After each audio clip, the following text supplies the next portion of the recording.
નમસ્કાર, star India TV ન્યૂઝમાં આપનું હાર્દિક સ્વાગત છે। હું છું હેમલતા ત્રિવેદી। આપ જોઈ રહ્યા છો સ્ટાર ઇન્ડિયા ટીવી ન્યૂઝ, સત્યની વાતે સત્યની સાથે। દિલ્હી મુંબઈ કોરિડોરથી લઈને એરપોર્ટ, જીઆઈડીસી અને નવી રેલવે લાઇન સુધીના પ્રોજેક્ટો સામે આદિવાસી ખેડૂતોનો મોરચો। 14 ગામના અસરગ્રસ્ત ખેડૂતોએ પ્રાંત અધિકારીને આવેદનપત્ર આપી 8 જૂનથી આમરણ ઉપવાસની ચીમકી ઉચ્ચારી। સરકારશ્રી દ્વારા ઉદ્યોગપતિઓ અને માલી તરફદારોને ખુશ કરવાના બદ ઇરાદેથી અને એમનો રાજકીય રોટલો શેકવા માટે અમારા ગુરુ ગોવિંદ લીંબડી તાલુકાના જે અમારા આદિવાસી ખેડૂત ખાતેદારો છે તે જેઓ સિંચાઈની સુવિધા ન હોવાના કારણે ચોમાસું એક ફસલી સિઝન ખેતી કરે અને એમાંથી જે ઉપજ મળે એમાંથી પોતાના પરિવારનું ભરણ પોષણ કરે, એમાંથી થોડી ઘણી બચત થાય, એમાંથી પોતાના બાળકોને અભ્યાસ કરાવે અને જે થોડી ઘણી કંઈક બચ્યું એમાંથી લગ્ન પ્રસંગો અને વાર તહેવાર ઉજવતા જાય અમારા આદિવાસી ખેડૂત ખાતેદારો આવ્યા અને આ સરકાર આજે વિકાસના નામે અમારી જમીન છીનવી લે, અમારા આદિવાસીઓનો વિનાશ કરવા માટે તોલી છે। તો મારે સરકારશ્રીને વિનંતી છે, તમે સૌ પ્રથમ માછણધારા જલાશય યોજના પસાર કરી એમાં અમારા આદિવાસીને શું ફાયદો થયો એ અમારી સામે ચોખવટ કરે। એ બાદ કાલીટુ જલાશય યોજના એ લોકોએ પસાર કરી, 9 ગામોની જમીન છીનવી લીધી, તો એ જમીનથી અમારા આદિવાસીઓને શું ફાયદો થયો એ બતાવે। તે ઓછું હોય તેમ ફરી 14 ગામોના જે અમારા આદિવાસી ખેડૂતો હતા એમની જમીન દિલ્હી અને બોમ્બે કોરિડોર હાઈવેની અંદર લાખો એકર જમીન અમારી છીનવી લીધી બિલકુલ સસ્તા ભાવે। આજે તમે લીંબડી ઝાલોદની અંદર જાઓ, 1 ફૂટ જમીનનો ભાવ 4,500 થી 5,000 છે। અમને 1 ફૂટનો ભાવ 7 રૂપિયા અને 10 પૈસા આપી અને અમારી સાથે એટલું ષડયંત્ર કરી અને સસ્તા ભાવે અમારી જમીન છીનવી લીધી। હવે દિલ્હી બોમ્બે કોરિડોર હાઈવે પસાર કર્યું, અમારી ના નથી, તમે વિકાસ કર્યું, પણ એમાંથી અમારા આદિવાસીને શું ફાયદો? અમારા કયા આદિવાસી એટલે માલે તુજાર કે આર્થિક રીતે સક્ષમ છે કે તો આ કોરિડોર હાઈવે ઉપર જઈને દિલ્હી ને બોમ્બેનો પ્રવાસ કરી શકવાના છે? તે ઓછું હોય તેમ ફરી ડોમેસ્ટિક એરપોર્ટ મંજૂર કરવામાં આવ્યું। આ ડોમેસ્ટિક એરપોર્ટની અંદર 4190 એકર જમીન એ ફક્ત સ્ટેશન બનાવવા માટે જોઈએ છે, પરંતુ ખેડૂતોનો વિરોધ દેખી એ લોકોએ જંગલ અને સરકારી જમીન ઉપર 252 હેક્ટર જમીન પર સર્વે કર્યું। હવે જો જમીન એમને 4190 એકર જોઈતી હોય તો 3072 એકર જમીન સરકાર લાવશે ક્યાંથી? અને તે પછી એરપોર્ટ બની ગયા પછી વિમાનને ઉડવા માટે જે રનવે જોઈશે એ રનવે માટે સરકાર જમીન લાવશે ક્યાંથી? અને અમે કયા એવા માલેતુજારો કે આર્થિક રીતે સક્ષમ છીએ કે અમે વિમાનમાં બેસીને દિલ્હી બોમ્બે કે વિદેશમાં જવાના છીએ? અમારી પાસે ખાવાના પાપા છે, સિંચાઈ માટે પાણી નથી, બાળકોને સારું શિક્ષણ નથી, યુવાનોને રોજગારી નથી અને સરકાર વિકાસના નામે અમારી જમીન છીનવી રહી છે।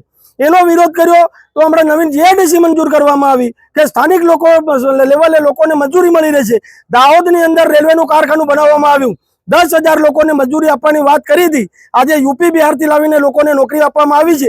એક પણ જો અમારો આદિવાસી બતાવો કે તમે ત્યાં અમારા સ્થાનિકને નોકરી આપી હોય, એટલે લોભામણી લાલચો આપીને અમારા આદિવાસીનો ખાત્મો કરવાનું કામ આ સરકાર અને તંત્ર કરી રહી છે। બીજી વાત, હમણાં જે એક બાંસવાડા, દાહોદથી બાંસવાડા સુધી લોકલ એક રેલવે લાઇન ચાલુ કરવાના હતા, પરંતુ આજના બજેટમાં આ લોકો હાલના બજેટમાં એ રીતે ચાલુ કર્યું કે દાહોદમાં નવું જંકશન બનાવી અને જે અમદાવાદથી દિલ્હી જે રેલવે લાઇન જાય છે એની સાથે ટચ કરી અને રેલવે લાઇન નવી ચાલુ કરવાના છે। તો એમાં અમારી જમીન ક્યાંથી જશે? એટલે તમામ બાબતોને લઈને અમે પ્રાંત અધિકારી શ્રીને ચીમકી સાથે આવેદનપત્ર આપ્યું છે કે તમે જવાબદાર જેટલા પણ અધિકારીઓ છે તેઓ સાથે 3 તારીખે 11 વાગે એટલે કે બુધવારના દિવસે અમારી રિવ્યુ મિટિંગ ગોઠવો અને ત્યાં અમને ન્યાય ના મળે તો તમે જાતે ચાલીને અમારા ગામોનું નિરીક્ષણ કરો અને ત્યાં પણ જો તમે આ કરવા તૈયાર ના હોય તો 8/1/2026 ના રોજ અમે 8/6/2026 ના રોજ કલેક્ટર કચેરી દાહોદ ખાતે તમામ છોકરા બૈરા સાથે અમે કલેક્ટર કચેરીનો ઘેરાવ કરીને આમરણ ઉપવાસ પર ઉતરીશું અને ત્યાં પણ અમને જો ન્યાય ના મળે તો આકરી લડાઈ લડવા માટે અમે કોરિડોર હાઈવે ઉપર ઉતરીશું, એરપોર્ટની જગ્યા પર જઈશું, જીઆઈડીસીની જગ્યા પર થઈશું અને તે સમયે સરકાર અમારું સાંભળતી નથી તો જો કોઈ અઘટિત ઘટના બનશે એ તમામ જવાબદારી શાસન અને પ્રશાસનની રહેશે। ગોવિંદ ગુરુ લીંબડી તાલુકાના દિલ્હી મુંબઈ કોરિડોર હાઈવેથી અસરગ્રસ્ત 14 ગામોના આદિવાસી ખેડૂત ખાતેદારોએ પ્રાંત અધિકારી અને સબ ડિવિઝનલ મેજિસ્ટ્રેટ ઝાલોદને અલગ અલગ આવેદનપત્રો આપી પોતાની વિવિધ માંગણીઓનો તાત્કાલિક નિકાલ લાવવાની માંગ કરી છે। ખેડૂતોનું કહેવું છે કે કોરિડોર હાઈવે માટે જમીન સંપાદન બાદ 4 વર્ષ વીતી ગયા હોવા છતાં મૂળભૂત સુવિધાઓ અને બાકી રહેલા વળતરની સમસ્યાઓનો કોઈ ઉકેલ આવ્યો નથી। ખેડૂતોએ આવેદનમાં જણાવ્યું છે કે અગાઉ નેશનલ હાઈવે ઓથોરિટી અને તંત્ર દ્વારા લેખિત બાંહેધરી આપવામાં આવી હોવા છતાં તેમની એક પણ મુખ્ય માંગણી સંતોષવામાં આવી નથી, જેના કારણે હવે તેઓ આંદોલનનો માર્ગ અપનાવવા મજબૂર બન્યા છે। ખેડૂતોએ માંગ કરી છે કે તારીખ 3 જૂન 2026ના રોજ પ્રાંત અધિકારીની અધ્યક્ષતામાં નેશનલ હાઈવે ઓથોરિટી તથા સંબંધિત તમામ વિભાગોના અધિકારીઓની હાજરીમાં વિશેષ બેઠક યોજવામાં આવે. બેઠક દરમિયાન ખેડૂતોની માંગણીઓ અંગે થયેલી કામગીરીની સ્પષ્ટ માહિતી આપવામાં આવે અને સ્થળ પર નિરીક્ષણ કરીને પ્રશ્નોનો નિકાલ લાવવામાં આવે. આવેદનપત્રમાં ખેડૂતો દ્વારા અનેક ગંભીર મુદ્દાઓ ઉઠાવવામાં આવ્યા છે, જેમાં હાઈવેના કારણે તોડી પાડવામાં આવેલા મકાનોના સ્થાને નવા મકાનોમાં છેલ્લા 4 વર્ષથી વીજ કનેક્શન ન મળવાનો મુદ્દો મુખ્ય છે. ખેડૂતોનું કહેવું છે કે વીજળીના અભાવે બાળકોના અભ્યાસ પર ગંભીર અસર પડી રહી છે. તે ઉપરાંત વરસાદી પાણીના નિકાલની યોગ્ય વ્યવસ્થા ન હોવાથી ખેતરોમાં પાકને નુકસાન થઈ રહ્યું છે અને રહેણાંક મકાનોમાં પાણી ભરવાની સમસ્યા ઊભી થઈ રહી છે. હાઈવે બાંધકામ દરમિયાન તૂટી ગયેલા ગામડાના રસ્તાઓ હજુ સુધી પુનઃનિર્માણ ન થતા ખેડૂતો અને વિદ્યાર્થીઓને ભારે મુશ્કેલીઓનો સામનો કરવો પડી રહ્યો હોવાનું આવેદનમાં જણાવાયું છે.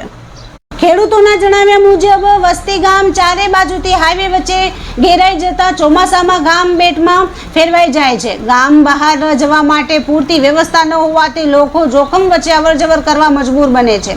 અનેક રજૂઆતો છતાં અંડરપાસ કે ઓવરબ્રિજની સુવિધા ઉપલબ્ધ કરાવવામાં આવી નથી. ખેડૂતોના જણાવ્યા મુજબ હાઈવેના કામ દરમિયાન તોડી પાડવામાં આવેલા સ્મશાન ઘાટોનું પુનઃનિર્માણ કરવામાં આવ્યું નથી. નલ સે જલ યોજના હેઠળના પાણીના ટાંકા, પાઇપલાઇન, બોર અને હેડપંપને થયેલા નુકસાન બાદ પણ નવી સુવિધાઓ ઊભી કરવામાં આવી નથી. ઉપરાંત અનેક ખેડૂતોને મકાન, જમીન, વૃક્ષો, બોર અને કુવાઓનું વળતર હજુ સુધી મળ્યું નથી. અલગ આવેદન પત્રમાં આદિવાસી ખેડૂતોએ ગોવિંદ ગુરુ લીંબડી તાલુકામાં પ્રસ્તાવિત ડોમેસ્ટિક એરપોર્ટ, નવી જીઆઈડીસી અને નવી રેલવે લાઇનનો સખત વિરોધ નોંધાવ્યો છે. ખેડૂતોનું કહેવું છે કે આ તમામ યોજનાઓ માટે મોટા પાયે જમીનની જરૂર પડશે, જેના કારણે આદિવાસી સમાજના અસ્તિત્વ અને જીવધોરણ પર ગંભીર અસર પડશે. ખેડૂતોનો આક્ષેપ છે કે વિકાસના નામે તેમની જમીનો સતત સંપાદિત કરવામાં આવી રહી છે, જ્યારે અગાઉની યોજનાઓથી અસરગ્રસ્ત લોકોને હજુ સુધી પૂરતો ન્યાય મળ્યો નથી. તેથી નવી યોજનાઓ માટે 1 ઇંચ જમીન પણ નહીં આપવાની ચેતવણી તેમને આપી છે. ખેડૂતોએ જણાવ્યું છે કે માછન નાળા જળાશય યોજના અને કાળી 2 યોજના હેઠળ જમીન ગુમાવનારા અનેક ખેડૂતોને હજુ સુધી પૂરતો વળતર કે જમીનના બદલે જમીન મળી નથી.